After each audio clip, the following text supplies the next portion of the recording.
They never told you the truth. Not because they feared your ignorance, but because they feared what you might become if you ever saw the game for what it is.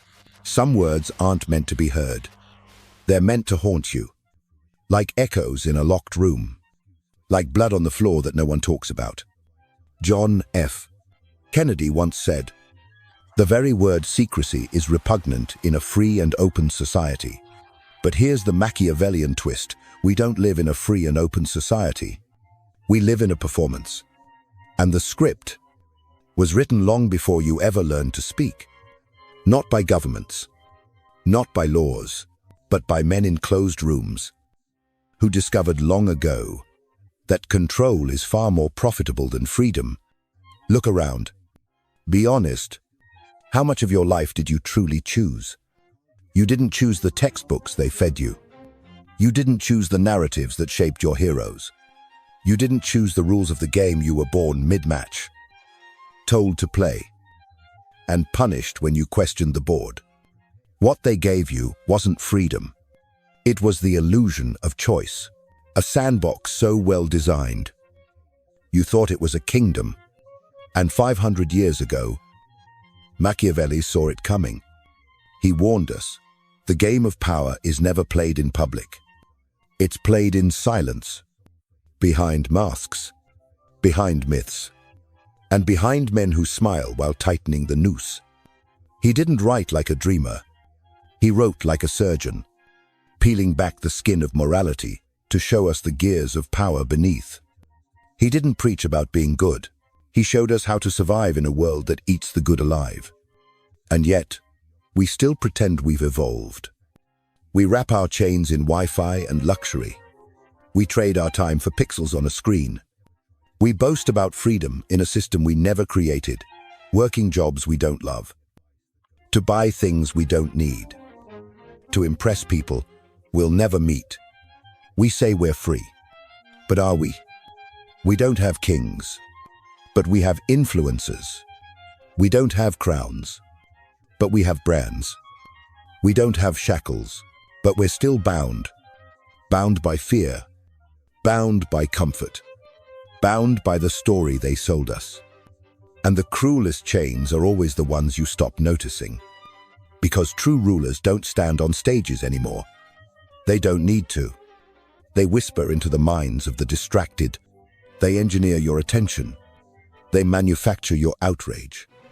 They don't want your loyalty. They only want your division. Because divided men can't organize, can't rise, can't see the strings. And if you can't see the strings, you'll never know you're the puppet.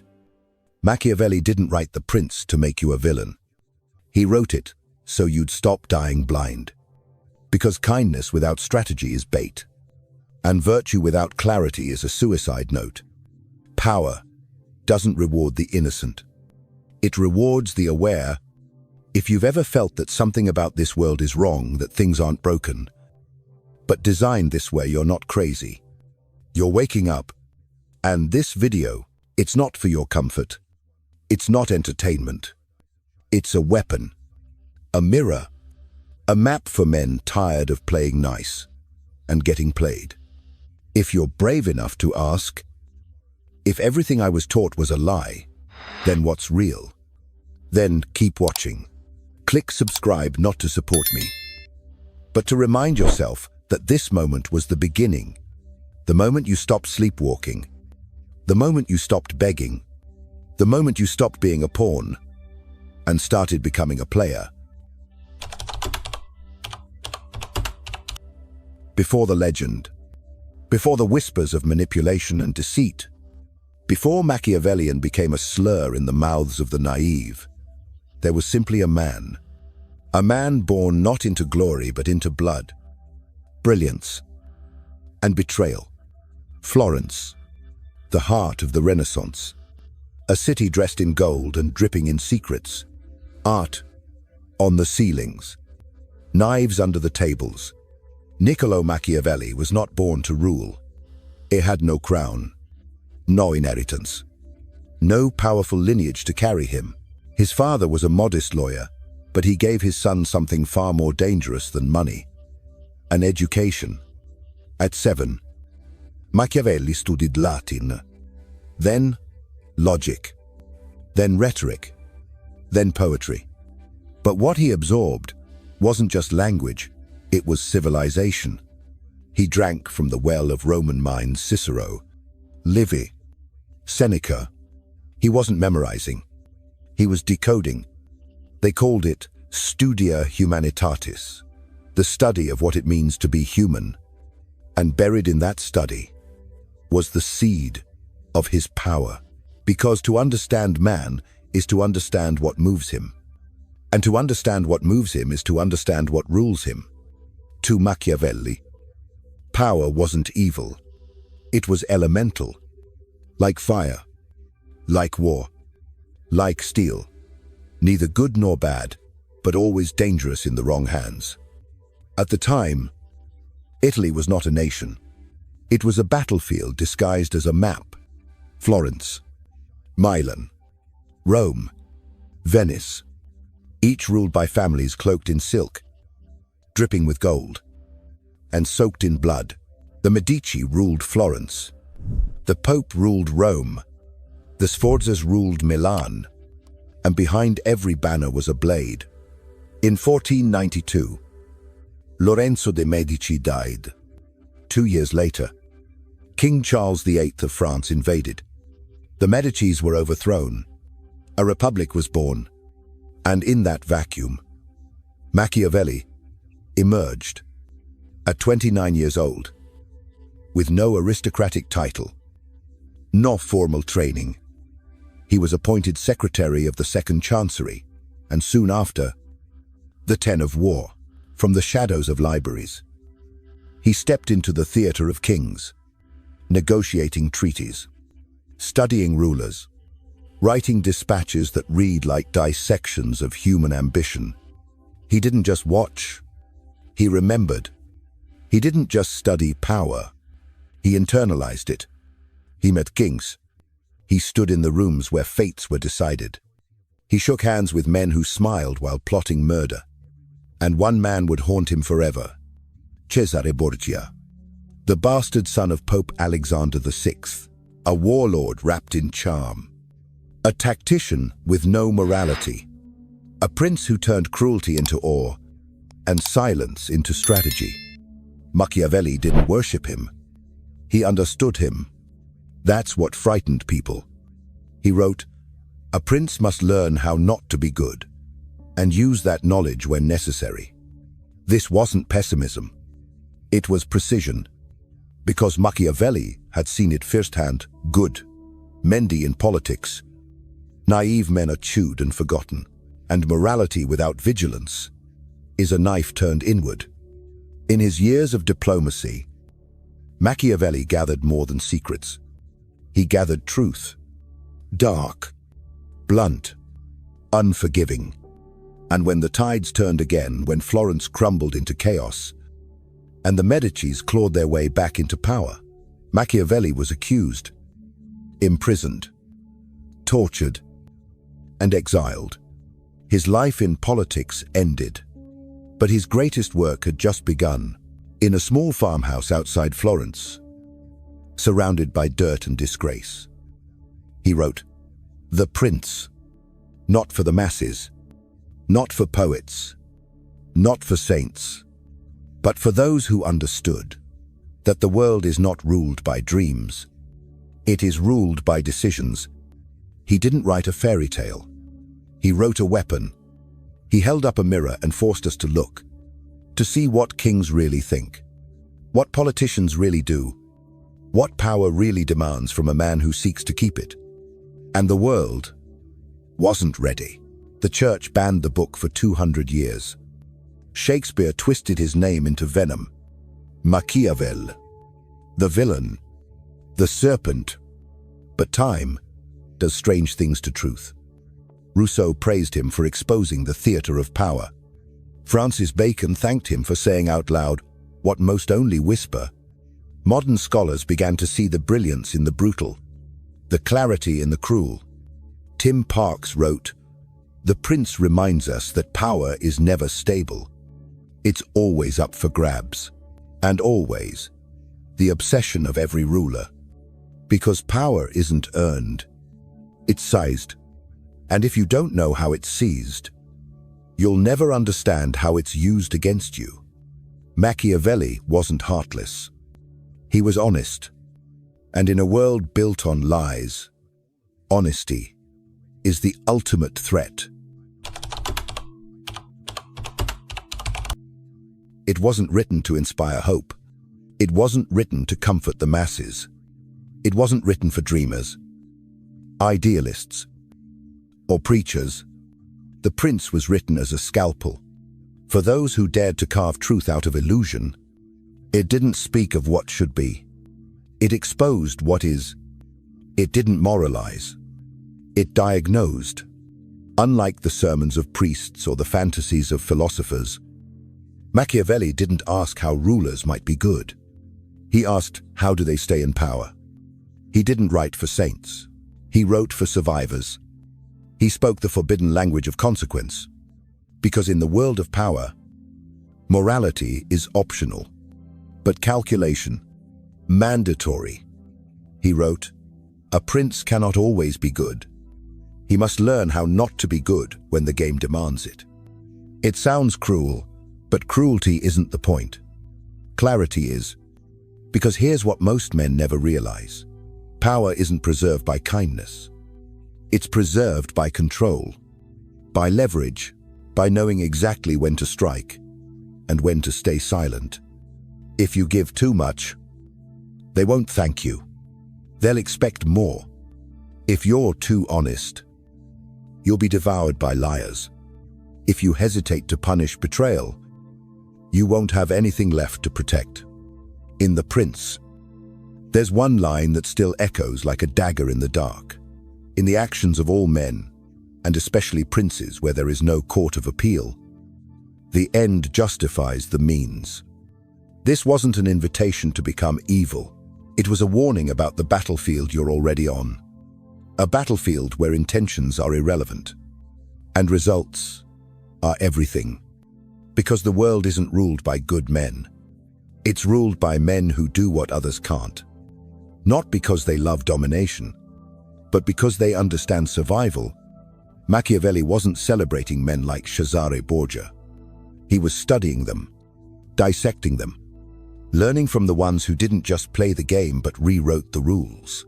Borgia could bribe one man, blackmail another, and slit the throat of a third before breakfast and still be hailed as a genius by noon. He didn't lead by example. He led by outcome, and that terrified the world. Because once you admit that effectiveness can exist without goodness, you begin to see how everything actually works. That's why The Prince was banned by the church. Not because it lied, but because it told the truth with a precision that cut through centuries of deception. But ideas like that, they don't die. They mutate. They evolve. They bleed into boardrooms, battlefields, and ballot boxes. The sharpest minds in history read The Prince not as literature, but as blueprint. One man in particular understood this better than anyone, Joseph Stalin. He didn't just read Machiavelli. He studied him, annotated his copy, internalized the tactics. He didn't rule by winning hearts. He ruled by engineering fear. He understood what Machiavelli whispered: you must either caress or destroy. If you harm someone, don't leave them breathing.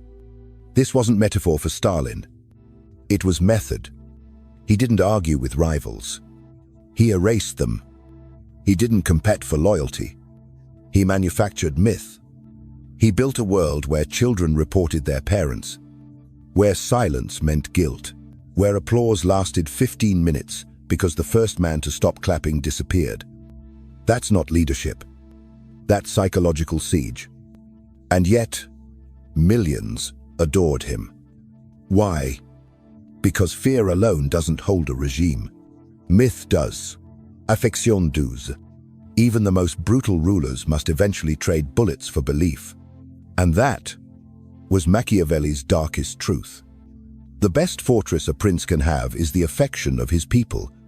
Even tyrants must smile, must pretend, must appear essential. Because if people love you, they'll die for you. But if they need you, they'll kill for you. Stalin became more than a leader. He became an idea, a symbol, a savior. His face on posters, his name in lullabies, his myth burned into the minds of children. Even prisoners in his own gulags wept when he died. Because the most dangerous ruler is not the one who makes you fear him. It's the one who makes you love him while he slowly takes everything from you.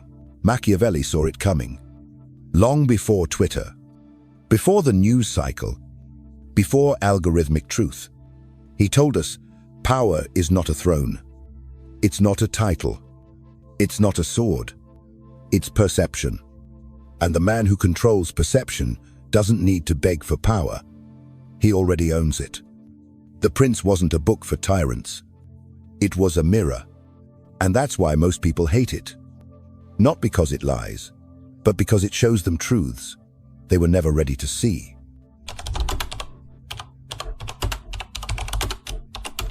In the eyes of the crowd, truth is optional, but appearance is sacred.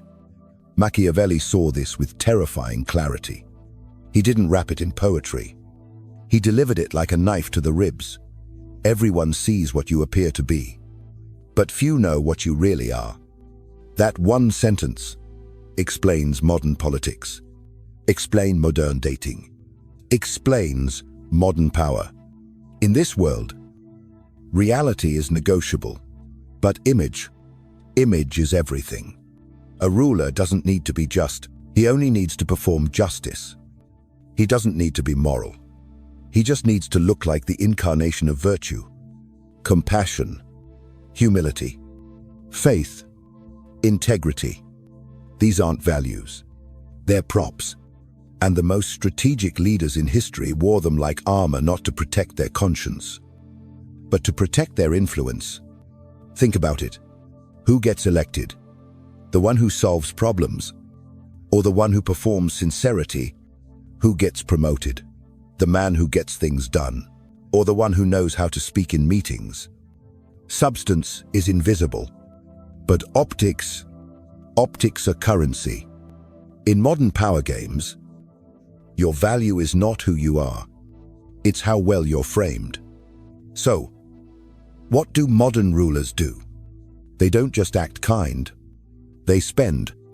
Because nothing creates the illusion of virtue faster than a government handout.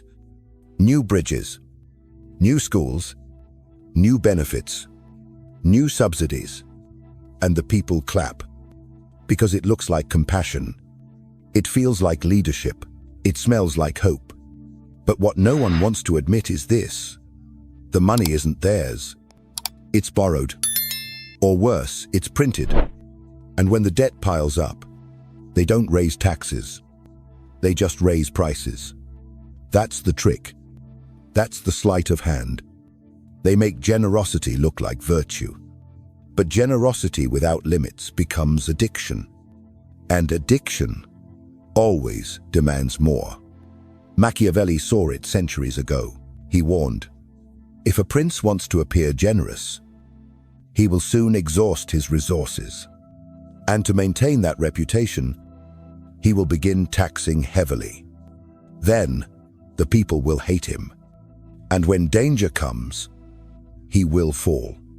What starts as kindness ends in collapse. Because once the people get used to comfort, they demand it like a drug. And the ruler, desperate to maintain image, will do anything to keep the illusion alive. And today, that illusion is called inflation.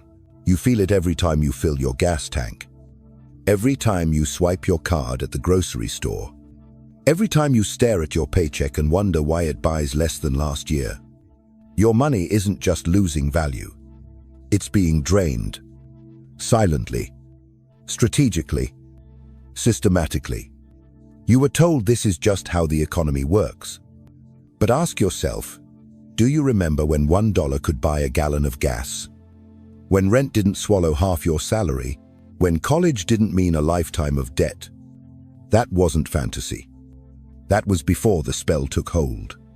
Before they realized they could steal from you without even asking. Instead of taxing you directly, they tax you in secret by eroding your money, by printing new dollars, by diluting what you already earned. And the worst part, you thank them for the stimulus check. This is the genius of modern tyranny. They don't need to oppress you. They just need to frame the oppression as protection. They don't silence you. They just drown you in noise. They don't cage your body. They cage your mind with screens, slogans, and curated dreams. Machiavelli knew this. He said rulers don't govern through policy. They govern through perception. And perception is built on illusion. So what does this mean for you? It means that if you don't learn to see the trick, you'll spend your entire life clapping for the magician who's robbing you blind. You'll chase respect by being nice instead of learning when to be feared. You'll chase love by being vulnerable instead of learning how to stay unreadable. You'll chase influence by over-explaining instead of learning the power of silence. Because in the end, it's not who you are that defines your fate. It's who the world thinks you are. And the man who masters his image without losing his soul walks the razor's edge between wisdom and sovereignty. Machiavelli never said, "Be cruel." He said, "Understand cruelty, so you know when it's being used against you. And when the moment demands it, you know how to use it yourself." Because in a world of polished masks, where everyone performs virtue, and authenticity is punished, the man who sees through the illusion can never be ruled again. Not by kings, not by bosses, not by lovers, not by lies.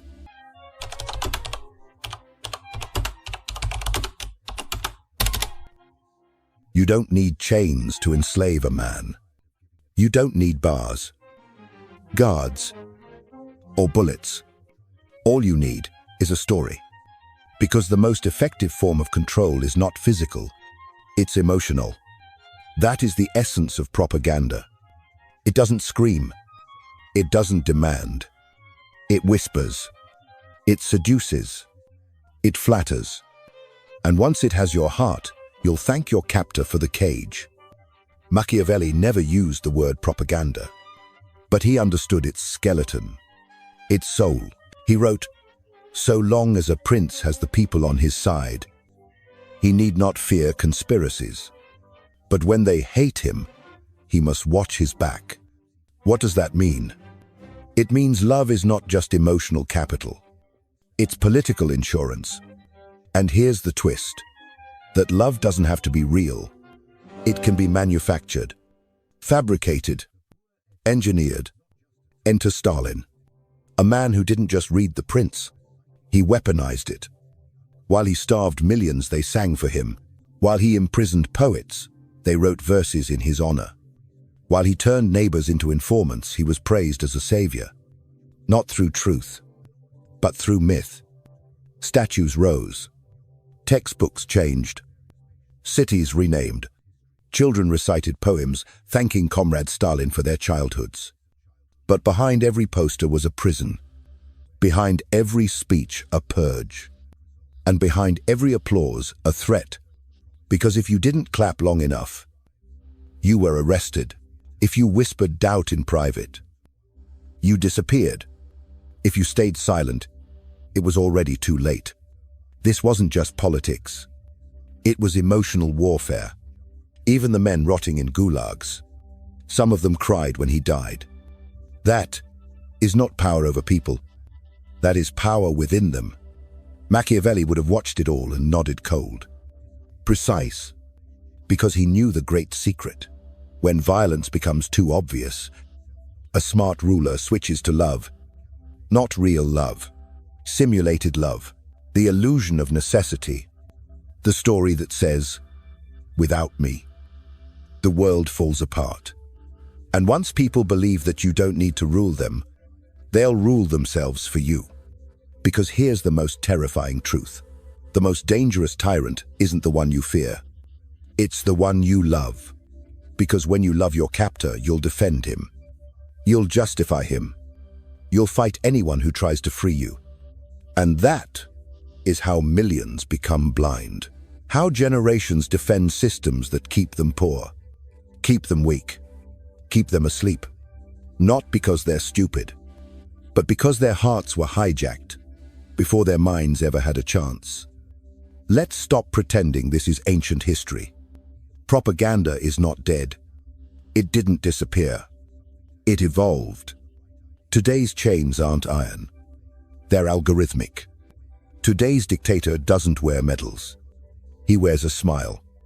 He's on your feed, on your podcast, on your news app. He sounds like comfort. He looks like progress. He feels like you. Modern propaganda doesn't burn books. It buries them. Under entertainment, under influencers, under 10-second clips that drown your attention in noise. They don't silence you. They make you irrelevant. They don't erase your voice. They convince you no one cares to listen. And here's the most Machiavellian part. The best propaganda doesn't tell you what to think. It tells you what to feel. Because if they can control your emotions, they don't need your thoughts. So what can you do? First, stop mistaking comfort for freedom. Stop mistaking convenience for truth. Stop worshipping those who sell you salvation while tightening the chains. You don't need to become paranoid. You need to become perceptive. You don't need to hate the system. You need to understand it. Because power is not evil. It's real. And if you don't claim it for yourself, someone else will weaponize it against you. So ask yourself, who wrote the story you believe about the world? Who benefits from your obedience? Who wins every time you stay quiet? And most important of all, if you were being manipulated, would you even know it?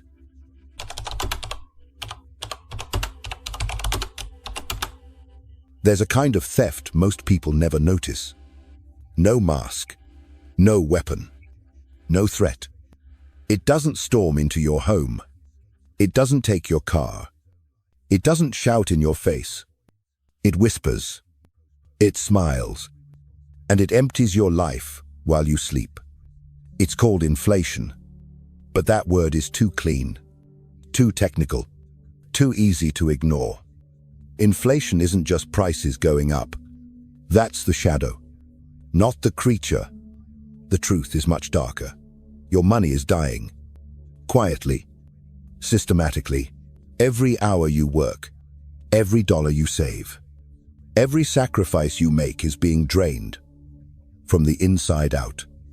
And the thief wears a suit, shakes hands, smiles for cameras.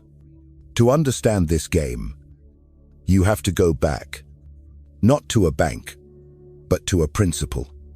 For thousands of years, money meant something. Gold, silver, land, grain, real things, limited things, hard to fake, hard to create from nothing. Why did that matter? Because it restrained rulers. If they wanted to spend more, they had to take more through war, through tax, through labor. And people would notice. They'd protest, resist, revolt. So the system had limits. Until 1971. That year, the United States severed the dollar from gold. It was no longer backed by anything except belief. A new kind of money was born, fiat currency. Latin for let it be done. Because the government says it has value, so it does. Until it doesn't, now. Money can be printed without restraint.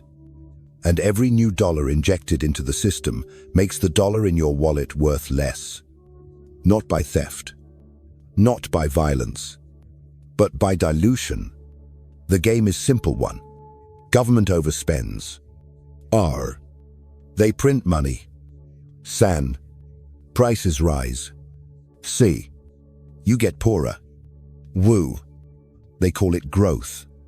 And you blame yourself. You think you didn't work hard enough, didn't budget right, didn't hustle as smart. But the game was always rigged. From the moment your paycheck is issued, it's already shrinking. From the moment you save, you're losing. From the moment you trust the system, you're bleeding value. Look around. In 1913, $1 could buy 5 pounds of flour. Today, it buys a fraction. Not because flour became rare, but because your dollar became worthless. Since 1971, the dollar has lost over 96% of its purchasing power. Imagine saving for 40 years, only to find out you've been robbed by design. And the most Machiavellian twist, they make you blame yourself. You didn't invest fast enough. You didn't buy the right stock. You didn't become a YouTuber. You didn't get in early on crypto. But none of that matters when the base system is broken. Productivity goes up, but wages flatline. Assets soar, but salaries crawl. Your labor becomes cheaper. Your future becomes thinner. You're running harder, but the treadmill is accelerating beneath your feet, and no one's coming to turn it off. Because no one protests inflation. No one riots over purchasing power. No one sees the hand in their pocket. They just feel it. Tired, overwhelmed, helpless. And that is by design. Governments inflate because it's easier than taxing. It's theft with a mask of progress. It's conquest without the blood. The rich don't care. They don't hold cash. They hold assets. Land, stocks, art, gold, Bitcoin, because they understand something most people never will. Money isn't meant to be saved. It's meant to be moved. And when it stands still, in fiat, it melts. So what does this mean for you? It means obedience is expensive. Ignorance is taxed. Trust is punished. Every time you believe they'll fix it, you give away another piece of yourself. This isn't just about money. It's about freedom. It's about psychological sovereignty. Because if they can drain your time, your energy, your future, without ever asking your permission, that's not inflation. That's war. A silent war. And you're not losing because you're weak. You're losing because no one told you what game you were in.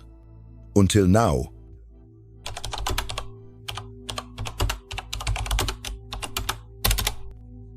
Once upon a time, they told you a simple story.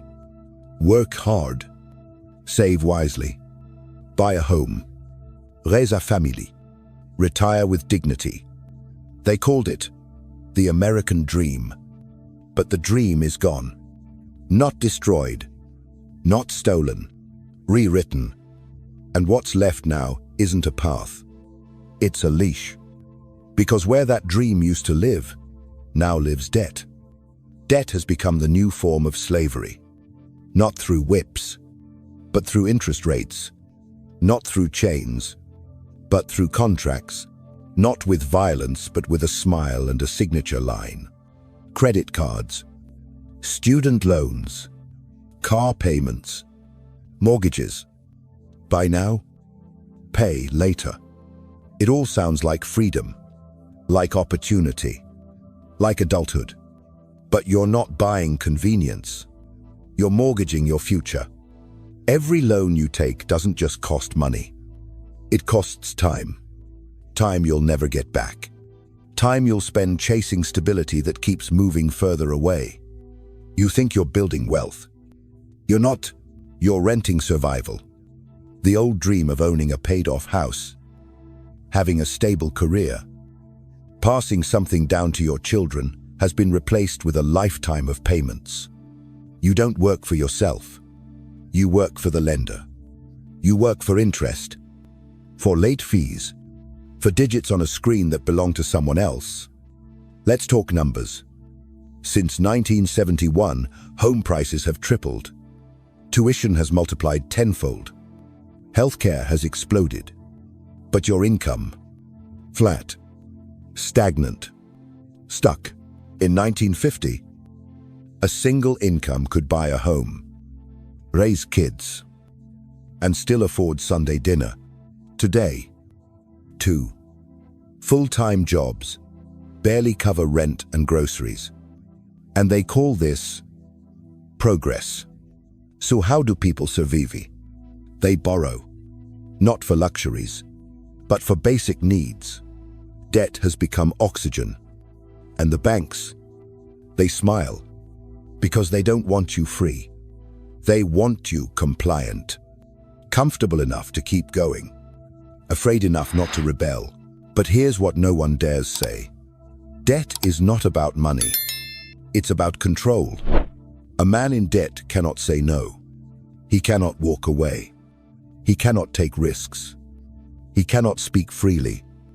And over time, he forgets what freedom ever felt like. Machiavelli knew this. He warned men forget the death of their fathers sooner than the loss of their inheritance. Because inheritance is more than wealth. It's legacy. It's hope. It's proof that your sacrifices meant something. But what happens when your children inherit only debt? Only broken systems? Only a collapsing economy and a mountain of lies? What happens when success means not defaulting this month? Governments know. Corporations know. And they've mastered the art of dependency. They don't need to control you. They just need you to keep chasing, keep paying, keep financing, keep scrolling, keep performing, keep producing. They want you tired, distracted, afraid to stop, afraid of losing your health care, afraid of losing your job, afraid of falling behind on rent. And while you chase, they consolidate power. Because this isn't a flaw in the system. It is the system. And here's the final insult. After decades of labor, after giving your youth, your strength, your dreams, what do you get? A retirement account that can't beat inflation. A medical system that bankrupts you when you get sick. A job market that replaces you with a script or a screen. A government that thanks you for your contribution by devaluing the very money you earned. This isn't just the death of a dream. It's the murder of dignity. And it wasn't an accident. It was designed because nothing builds obedience faster than dependency disguised as choice. So what now? The first step is sight. See the game. See the lie. See how responsibility has become code for quiet suffering. How being a good citizen means being endlessly indebted, endlessly productive, endlessly useful to everyone but yourself. And the second step, it's harder. It's reclaiming your sovereignty. It's learning to say no, not out of rebellion, but out of clarity. It's learning to own, not rent, to build, not borrow, to plant, not chase. Because debt may be normal, but it is not natural. And the man who accepts it blindly has already given away the throne of his life. Machiavelli said, "He who becomes master of a people by helping them must ensure they remain dependent." But you don't have to stay there. You can break the script. You can build differently. You can choose clarity over comfort. And in that choice, you stop being ruled. You start becoming sovereign.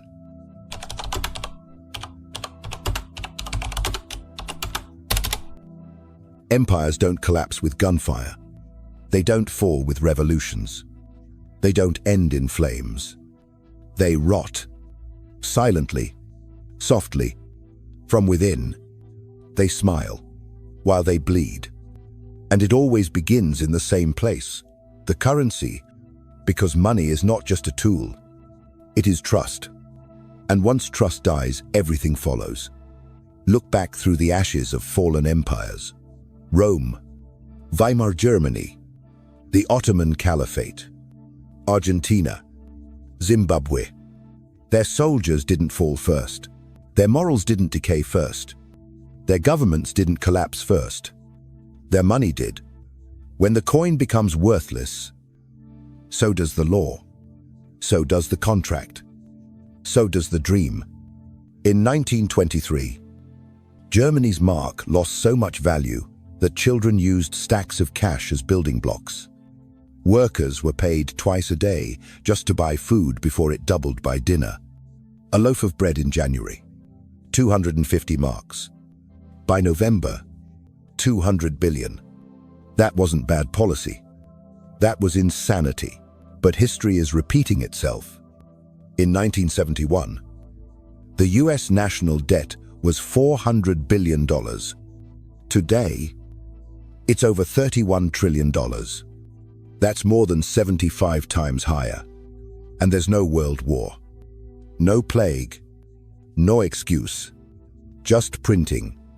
Spending. Lying. Repeating. So what happens when governments can no longer pay what they owe? They print more. And more. Until the dollar in your hand becomes fiction. Until your retirement evaporates in real time. Until the life you planned is priced out from beneath your feet. Machiavelli warned us. If a prince wants to appear generous, he must be lavish. But when the money runs out, he must tax heavily. And then, the people will hate him, and he will fall. But modern rulers are smarter. They don't raise taxes. They inflate.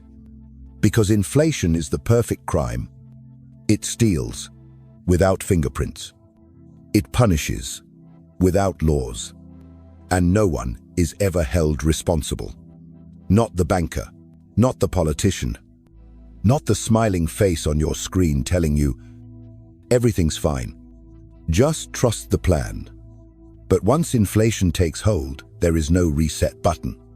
You can't unprint money. You can't reinflate trust.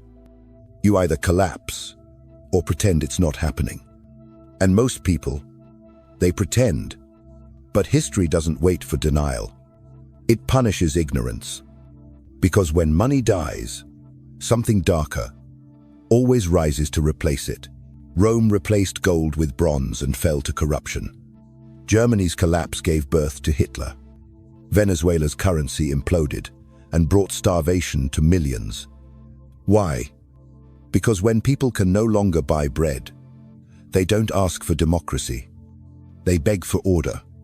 And the one who offers it, no matter how cruel, becomes a god. This is how tyrants rise.